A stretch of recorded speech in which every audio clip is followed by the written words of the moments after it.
Fiquem com Deus.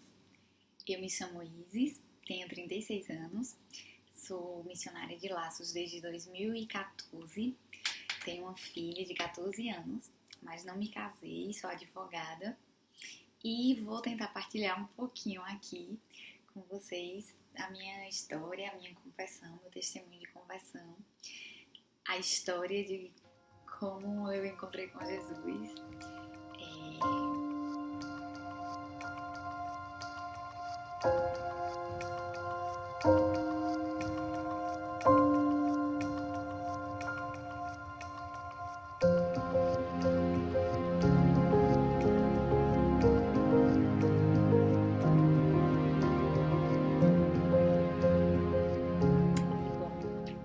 Eu nasci aqui em Paulo Afonso, uma família tradicionalmente católica brasileira, né? Minha família é daquela católica de IBGE, né? Se diz católica, mas não tem a verdadeira catequese, né? O verdadeiro conhecimento da fé. Minha mãe nunca foi assim muito praticante e tal, mas graças a Deus, graças aos meus avós, eu fui batizada bem novinha.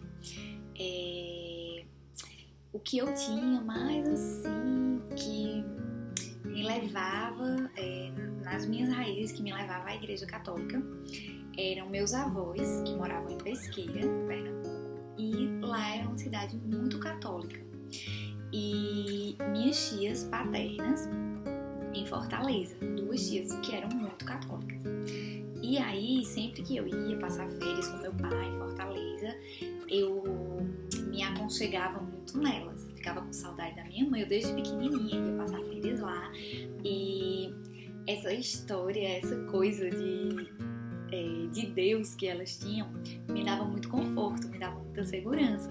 E aí eu sempre recorria a elas nos momentos de saudade, que eu chorava com saudade da minha mãe, não sei o quê.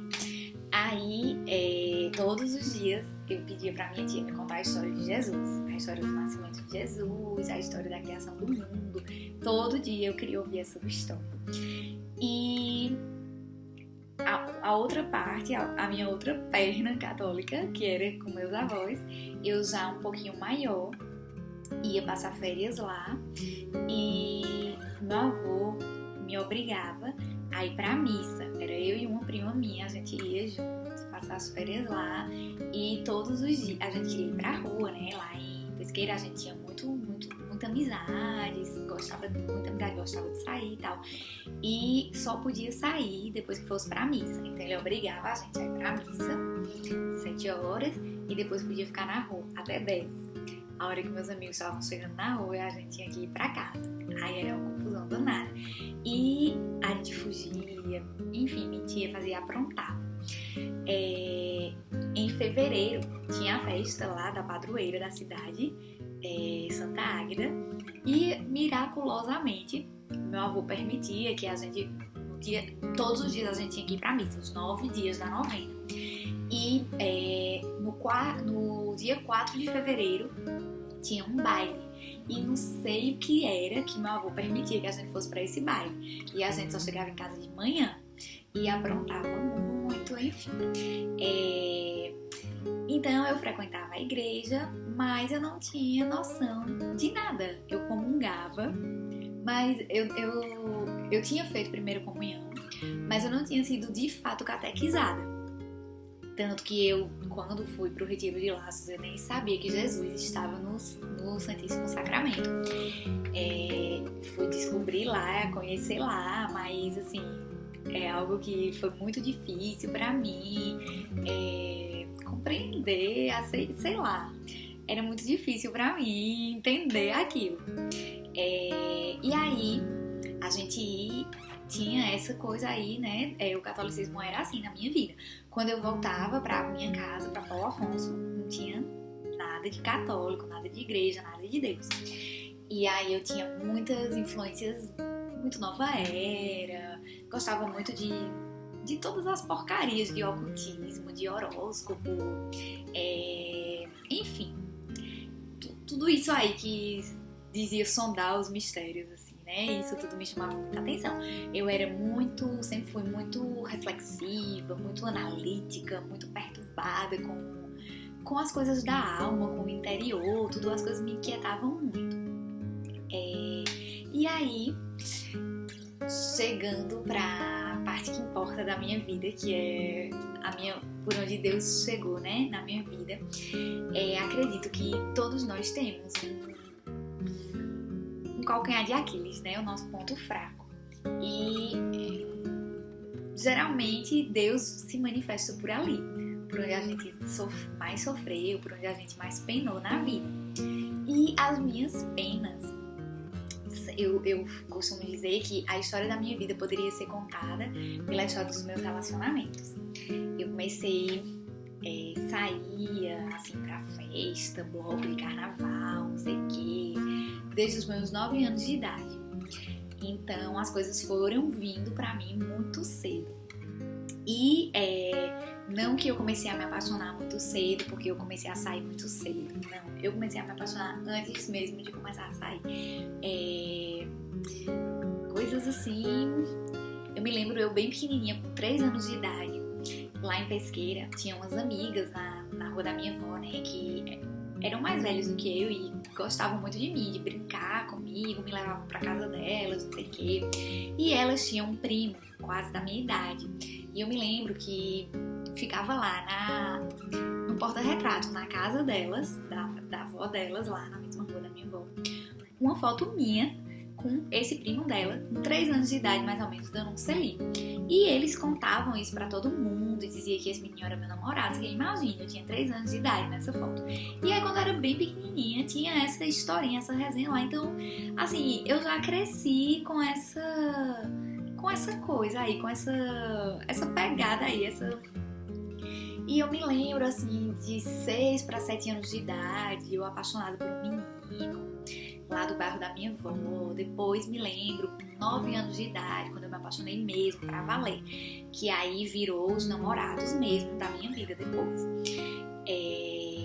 Então, assim, desde a mais tenra idade, a minha vida foi sempre guiada por aí. E eu costumava dizer, né, a minha vida poderia ser contada à luz dos meus relacionamentos. Eu posso contar, assim, eu vou contar os fatos da minha vida, sempre estão entrelaçados com o meu namorado da época, minha paixãozinha, meu romance, e a minha infância, adolescência, juventude, minha vida inteira, assim. Eu nunca fui muito, assim, eu não tinha uma sede do mundo, assim, como algumas amigas minhas tinham, da liberdade, de sair, de beber, de experimentar drogas, experiências, aventuras, enfim, eu não tinha. Porque eu era muito danada, eu saía muito, mas eu sempre tinha tido muita liberdade, desde muito criança.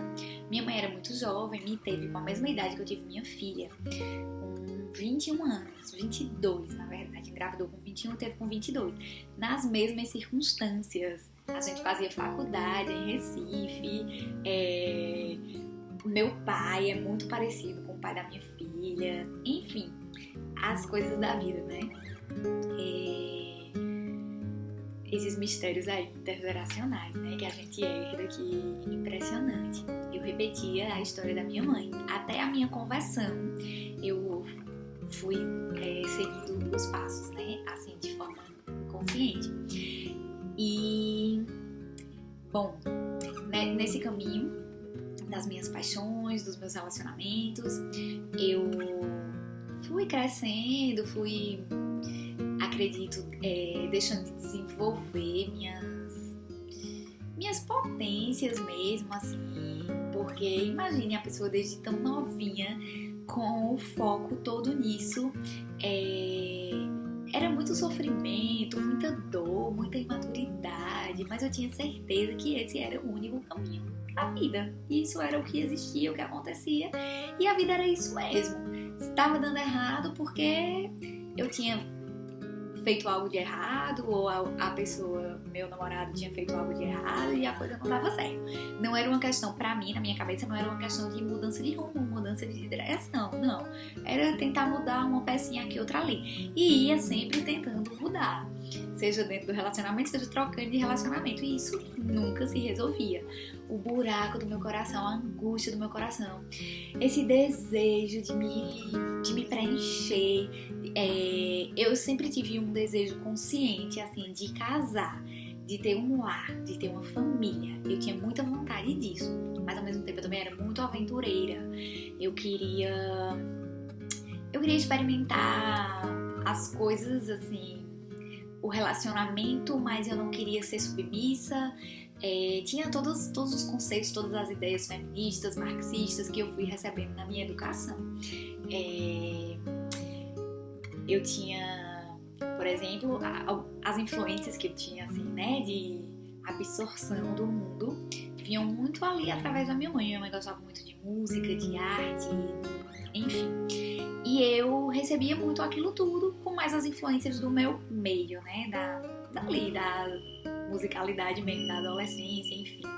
E eu amava muito música e vivia sob a influência, os efeitos das músicas, e chorava e, enfim, me despedaçava de sofrer por amor. Isso foi sempre, de sempre para sempre. Até que, deixa eu ver de onde eu preciso voltar para pegar o fio de onde Jesus me encontrou. Bom, em 2006 eu tive minha filha. Tinha um relacionamento com o pai dela, a gente morava lá em Recife, morava junto e tal. Depois que eu terminei minha faculdade, em 2007, eu voltei para Paulo Afonso. E aí voltei com minha filha, fiquei com ele mais um tempinho. E a gente namorou ainda, acho que uns 3, 4 anos à distância. E depois o relacionamento terminou. E eu continuei vivendo nessa mesma perspectiva. Que a vida não tinha sentido nenhum se eu não tivesse apaixonada. Enquanto minhas amigas procuravam muito a diversão, assim, outras que eu me lembro muito, minhas amigas experimentando coisas, sensações, não sei o quê. Eu não era dada, assim, a essas experiências. Eu não gostava de nada que me tirasse do controle de mim. Eu não gostava de nada que me deixasse vulnerável. Eu não gostava de nada que mexesse, né, no meu autocontrole. No entanto, eu não resistia de forma nenhuma a uma paixão, a uma paquera. E isso me tirava completamente do meu centro. Se é que algum dia eu tive algum. Porque como eram as paixões sucessivas, os romances sucessivos, meu centro, na verdade, eram eles. Muito antes da minha personalidade estar formada, poder se desenvolver de verdade, né? Poder desenvolver minhas potencialidades, minha vocação, enfim. Eu tava com meu interesse, minha atenção totalmente voltada a isso. E tudo mais na minha vida, essa questão, né, que eu falei das coisas que eu recebia, das coisas que eu consumia mesmo, de arte, de música, do que quer que fosse, todas essas coisas com essa influência do marxismo. Então vinha a cultura feminista, essa coisa pós-moderna, então as coisas chocavam muito com aquele desejo do meu coração de me preencher, de ter uma família. Meus pais se separaram, eu era muito criancinha. E foi ali na mesma idade que eu também me separei do pai da minha filha, pra terminar de completar a história. E aí, meu pai tinha problema com álcool, enfim.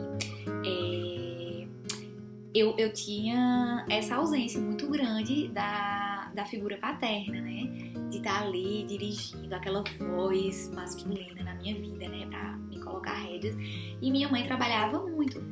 Então eu era muito sozinha, ficava muito tempo só em casa, e aí o ócio, né, imagina, o ócio produz as paixões, né, eu gostava muito de ficar só, gostava muito de escrever no diário, de fazer trabalhinhos manuais, costura, pintura, enfim, e tudo isso deixava minha cabeça livre para voar, para sonhar. E fora isso, eu era alimentada pelas novelas da Globo, os programas da Globo, enfim, aquelas paixões loucas, avassaladoras. Eu acreditava que o sentido da vida estava aí, no que o que quer que fosse que chegasse, quanto mais forte fosse, quanto mais o meu coração se inclinasse para aquilo, se interessasse por aquilo, era o sentido de que aquilo estava certo. Foi assim que eu aprendi a medir as coisas. Imagina, totalmente guiada pelos instintos, pelas paixões, pelo que há de mais baixo, né? E assim eu fui me desenvolvendo, até que isso acabou. O último relacionamento que eu tive foi em 2012. Em 2012, eu comecei a namorar com um menino, me envolver com esse menino, tal, aqui em Paulo Afonso. Minha filha estava com 6 anos. 6 anos. E eu comecei a me envolver, foi uma paixão e tal, muito forte, e eu fui me envolvendo muito, e a gente pensava em casar, eu sempre pensava em casar. Eu lembro que a gente falando, né, na adolescência, assim, que, porque os meninos só querem se aproveitar, eles ficam por ficar, e aquela história, né, da eterna busca e da conta que não fecha, né? A mulher em busca do amor dá o seu corpo, né? Dá o sexo para ter o amor. E o homem, em busca do sexo, finge que dá amor, né? Mas para obter o sexo, e essa conta nunca fecha. E eu ia nesse caminho aí, conheci esse menino e foi essa coisa, tal. A gente se envolveu muito rápido e com essa ideia que eu dizia, né? Do casamento, que sempre esteve presente, e eu brincava que, se eles querem sexo, eu quero casar. Então eu também tenho minhas segundas intenções, terceiras intenções. No fundo eu só quero casar. Quando eu tô ali conhecendo, ficando, paquerando, o que me move é o desejo do casamento, é o desejo de ter uma família. Só que jamais passou pela minha cabeça o que é de verdade o casamento. Eu queria ser servida, eu queria ser paparicada, eu queria um homem que me amasse. Eu nem tanto pensava no quanto eu amava a pessoa, no quanto eu suportaria o que quer que fosse por ela e ficar com ela pela vida toda. Não, eu pensava no quanto eu era amada. E se eu achava que alguém me amava mais, quem dá mais, eu não pensava 2 vezes e terminava e seguia, enfim. Fiz mal pra muita gente me fez mal também nessa história aí dessa conta que não fecha. Até que teve esse último namorado, que eu digo, né, que foi a última tacada do demônio na minha vida. Começou logo muito cedo, né, ali essas coisas todas aí que eu contei da vida vieram muito cedo pra roubar mesmo, assim, minha vida, minha pureza, minha inocência, enfim. Eu não era tão dada assim à questão física do sexo, enfim, não. Minha questão era muito a dor do coração, essa angústia do coração, esse desejo de ser amada, de ser amada, de ser amada. O que eu queria era isso, e eu gostava ali do jogo da paquera, da sedução. Pra mim a graça tava aí, o combustível da minha vida era esse. Meu Deus, não estar apaixonada, era muito triste, era de verdade. Eu tinha essa consciência, como eu falei, né, eu não gostava de droga, não gostava de bebida, mas a paixão era de verdade uma droga. Eu era viciada naquilo ali, no que aquilo me causava, e quando eu não tava sob esse efeito, eu ficava muito triste. Raramente não tinha, né? Porque ia emendando uma coisa na outra, e essa vidinha agitadinha, de festinha, de não sei o que, e você, quanto mais gente conhece, então sempre aconteciam muitas coisas. E aí eu dizia, né? Quando chegou esse meu último namorado, foi a última tacada do demônio na minha vida, porque eu dizia, ele pediu permissão a Deus e Deus disse, vá, é sua última oportunidade, se você não levar ela agora, ela é minha. E aí eu fui dar uma voltinha no inferno com esse menino, que conheci o inferno, assim, eu nunca tinha experimentado tanta dor, tanto sofrimento. E assim, eu já tinha gostado muito mais de outras pessoas que ficaram no meu passado, tinha tido relacionamentos muito, muito mais agradáveis, muito melhores, que não foram adiante, pelas circunstâncias mesmo da vida, pela nossa maturidade, enfim. E com esse que eu sabia de verdade, assim, eu tinha uma consciência das nossas diferenças. Eu mergulhei de flecha numa piscina bem rasinha e me ferrei, me quebrei inteira. Era muita coisa, eram muitos desencontros, muitas brigas, muitas confusões e ao mesmo tempo a gente se entrelaçou muito rápido. Teve um envolvimento sexual também que faz com que você se fira muito, se envolva muito e aquilo meio que criou uma dependência, né, que era da carne, e acabava envolvendo toda a minha vida. E aí esse período foi muito, muito ruim pra mim, com relação às minhas amizades, aos cuidados com o zelo mesmo ali, a convivência com minha família, com minha filha principalmente, porque eu tava muito destruída, assim, por tudo que acontecia, histórias de traição, não sei o quê, e aí eu me afastava dos meus amigos, fiquei muito sozinha, fui perdendo as referências mesmo, assim, da minha vida, de quem eu era, os limites, enfim, todas as noções, e cada vez eu me afundava mais e mergulhava mais nesse relacionamento. Por mais mal que ele me fizesse. Eu não sabia pra onde ir, eu não tinha força pra sair daí, eu já sabia que não era bom, que não me fazia bem, mas eu não conseguia sair.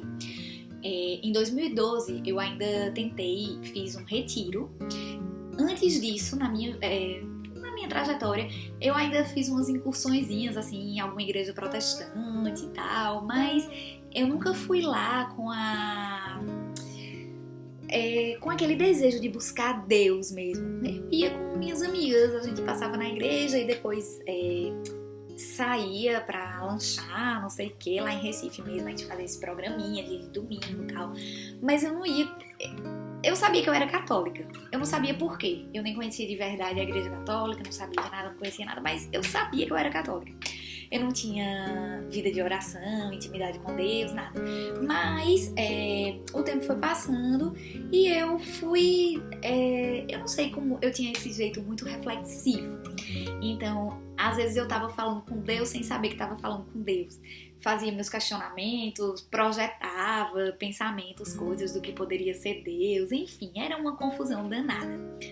E aí, nessa história desse relacionamento com esse menino, eu fui para esse retiro, não consegui ter uma experiência, um encontro pessoal com Deus, com Jesus nesse retiro, porque eu tava muito dividida, eu muito envolvida com esse menino, muito preocupada com o que era que ele tava fazendo enquanto eu tava no retiro, enfim, eu não tinha um minuto de paz, eu não tinha um dia de paz.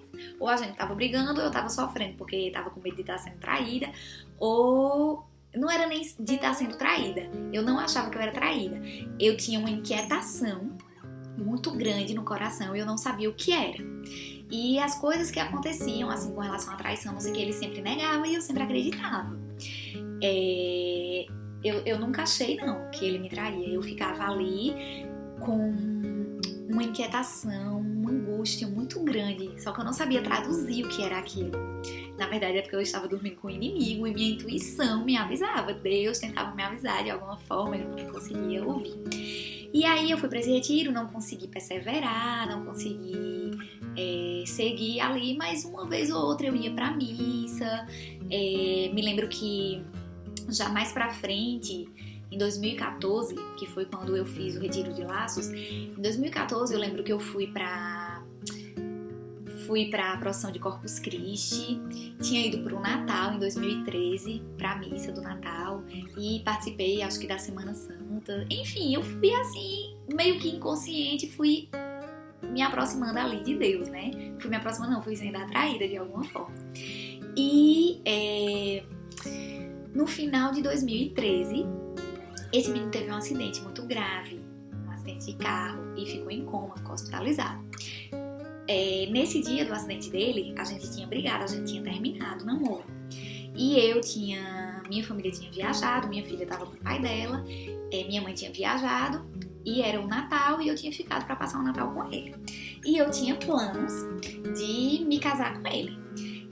já tinha acontecido milhares de coisas, de desgraças, eu era muito infeliz e mesmo assim eu pensava em casar com ele. Ele tinha pedido casamento, eu tinha dito não e ele tinha guardado as alianças. E aí eu fiquei meio que cozinhando aquela história, né? Quem sabe tal, se ele melhorar, não sei o quê. E ele ia embora da cidade. E aí ele queria que eu fosse com ele pra construir uma vida tal, não sei o quê. Pra terminar de destruir, né? Aí, no final do ano, no Natal, ele sofreu esse acidente, ficou em coma e acabou que no dia seguinte ao acidente eu fui para Aracaju, ele foi de UTI, foi de ambulância e eu fui depois, quando eu soube da gravidade da história, mesmo a gente tendo terminado, eu fui porque fazia só um dia que a gente ia terminar. A gente terminava, na verdade, toda quinzena, todo fim de semana. Mas eu frequentava a casa dele, enfim. Eu tava ainda muito envolvida com tudo e eu me sentia muito responsável pela história. Então eu fui, fiquei lá, minha filha de férias com o pai e eu lá, na expectativa da recuperação dele, enfim. Foi muito difícil, foi terrível, assim. Nos primeiros dias, nos 10 primeiros dias, ele não respondia, os médicos achavam que ele não ia voltar do estado vegetativo. Depois ele voltou, foi uma luta pra se recuperar e tal. E no fundo eu tinha alguma esperança daquele golpe todo mudar ele. Mas isso não aconteceu. Mas, graças a Deus, aconteceu comigo. E aí, eu faço nessa alusão como o inferno, o purgatório e o céu da minha vida. Eu vivia no inferno, sem ter consciência, né, em pecado mortal, com essa eterna angústia no coração, essa eterna busca, esse eterno desespero. E eu não tinha consciência disso. Depois, quando eu fui visitar o inferno, de passeio com esse namorado, eu passei a ter muita convicção. Eu sabia que ali era um inferno, que não podia ter nada pior do que aquilo. As coisas que eu vivi, as coisas que eu passei, enfim, foram experiências terríveis, muito sofrimento, muita coisa, muita coisa. E aí, esse período da recuperação dele, eu digo que foi o meu purgatório, porque ele não aproveitou, mas eu aproveitei muito. Comecei a me aproximar muito de Deus ali, rezando, pedindo por ele, intercedendo por ele. E daí foi um caminho. Eu fui conseguindo caminhar, conseguindo já me recuperar desse relacionamento. Eu achava que eu era incapaz de sair desse relacionamento, porque tinha uma dependência, sei lá, uma coisa muito estranha. E depois eu não queria terminar, porque eu queria que ele sobrevivesse. E depois eu não queria terminar porque eu queria que ele se recuperasse. E aí eu fui ficando ali, ficando. Até que minha comadre me deu uma novena em honra à gestação de Nossa Senhora. E essa novena dizia que era para causas muito impossíveis. E aí eu rezei essa novena por essa intenção. Já fazia 2 anos que eu tava ali naquele namoro. Eu sentia falta de ar. Era uma coisa assim, começou a opressão na alma e depois passou a ser no meu corpo. Eu sentia falta de ar, eu me lembro assim, já nos últimos dias, me lembro de uma tarde que eu tava com um peso, assim, parecia que o mundo inteiro tava sobre mim.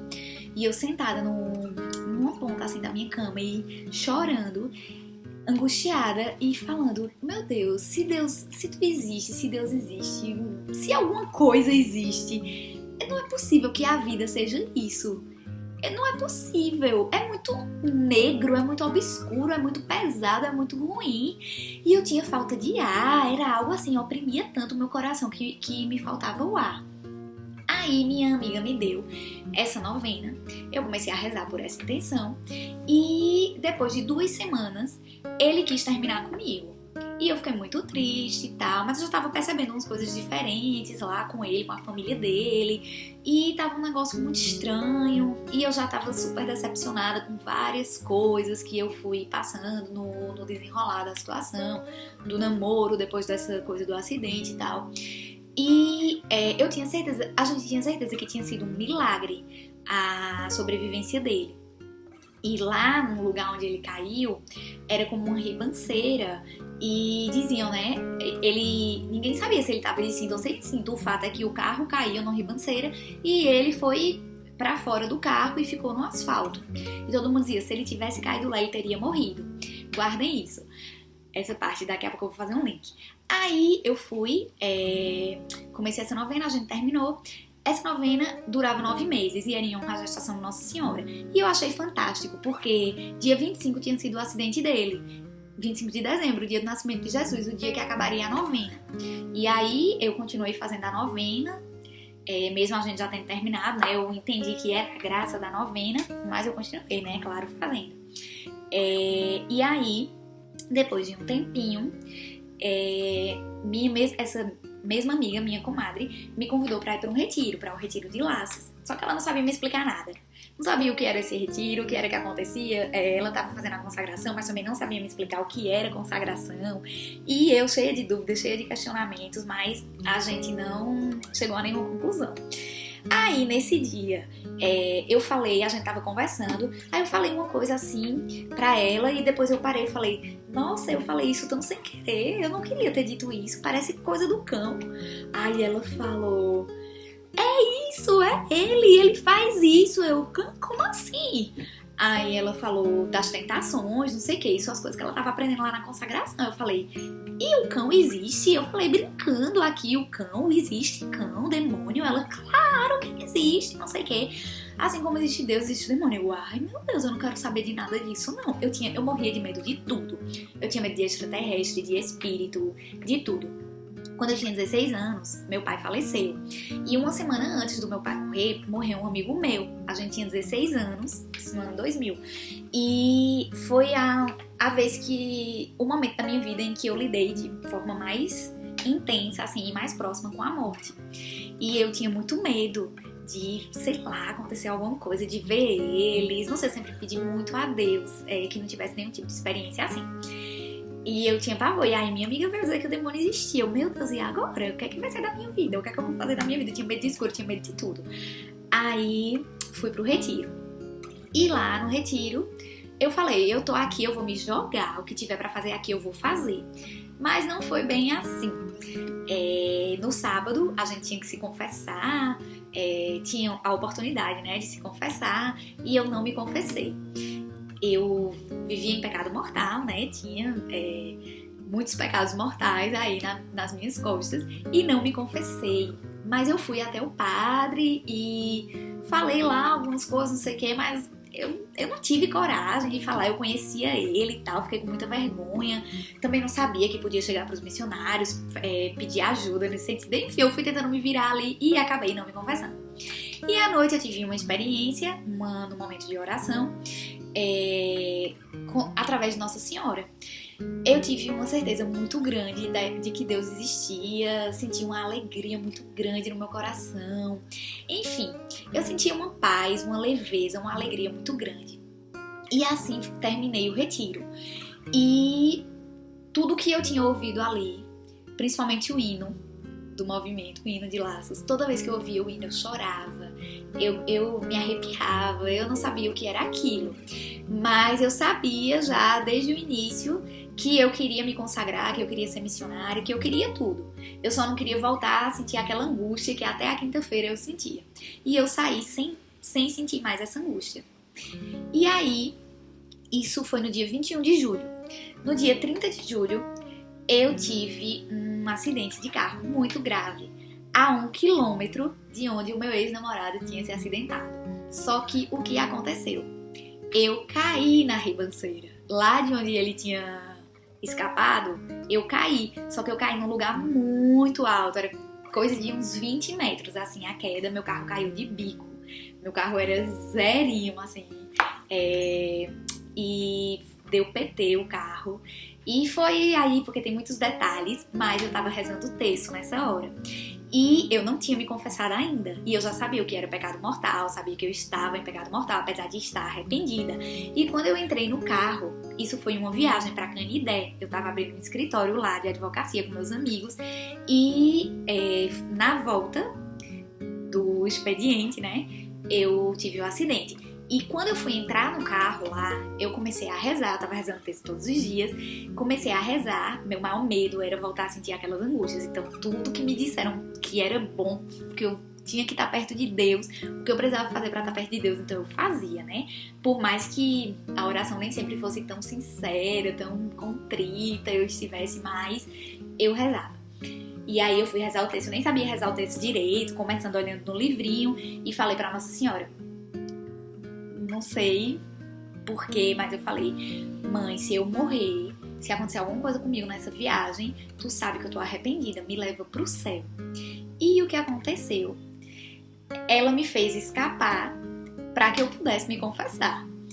Ela não deixou eu morrer daquele jeito. E uma coisa muito interessante é que uns dias antes, o pai da minha filha tinha feito uma brincadeira comigo, dizendo que a placa do meu carro era 5666. Aí ele, eita, esse negócio aí 666. Eu falei, sai pra lá, não sei o que nada a ver, não sei o que. E eu ali em processo de consagração, começando a conhecer as coisas, os símbolos, a nova era, não sei o que. E fui ver, né, o que significava o 666. E eu em processo de consagração e tudo, e eu, Nossa Senhora tirou, foi logo tudo, né? O carro deu PT, eu sobrevivi pra me confessar, enfim. E foi incrível, porque eu tava rezando o texto na hora, eu caí na tal ribanceira, sobrevivi e chegou um senhorzinho que era protestante lá pra me socorrer e ele ficou muito impressionado do carro tá lá embaixo naquele buraco, eu ter conseguido subir aquele negócio sozinha, não sei o que, e com o texto na mão.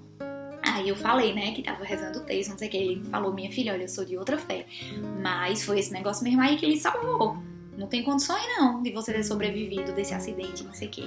Depois minha mãe foi, minha comadre, meu compadre lá me resgatar na outra cidade em que eu tinha ficado e vendo assim o estrago que foi lá embaixo o carro, enfim, era uma coisa escandalosa, assim, inacreditável, sabe? O milagre de Deus. Um dos primeiros, mas não dos últimos, porque daí toda a minha vida tem sido essa experiência, assim, do amor de Deus, dos milagres de Deus. Eu gosto muito da história da Samaritana e à medida que ia conhecendo, né, cada vez mais da Bíblia, enfim, me identificava muito com ela, porque foi por ali, pela minha maior fraqueza, que a maior debilidade, né, do coração, Jesus veio, preencheu tudo, me explicou tudo, me ensinou quem eu sou, me explicou quem eu sou, me disse tudo o que eu fiz, traduziu tudo pra mim, continua traduzindo tudo pra mim, e a minha vida é, assim, saborear, experimentar o amor de Deus, a graça dele, a misericórdia dele, em detalhes mínimos, assim. Aí ele vem, traz a Virgem Maria, que traz São José e todos os santos, assim, eu experimento e vivo de uma forma muito concreta a comunhão dos santos, a intercessão dos santos, o amor mesmo a eles, assim, o conhecimento da vida deles através das biografias, das leituras, enfim. Minha vida foi inteiramente mergulhada no que eu podia, em tudo que eu ia conhecendo da igreja, do amor de Deus, da intimidade com Ele. Centrei minha vida assim na missa diária, todos os dias a missa, a confissão frequente, o texto todos os dias e a minha oração do coração, que é a Lectio Divina. Eu faço ali a Lectio Divina como uma espécie de diário e ali Jesus me fala, me ensina, me revela, me mostra, me guia, me toma pela mão e é impressionante essa experiência tão viva do amor de Deus.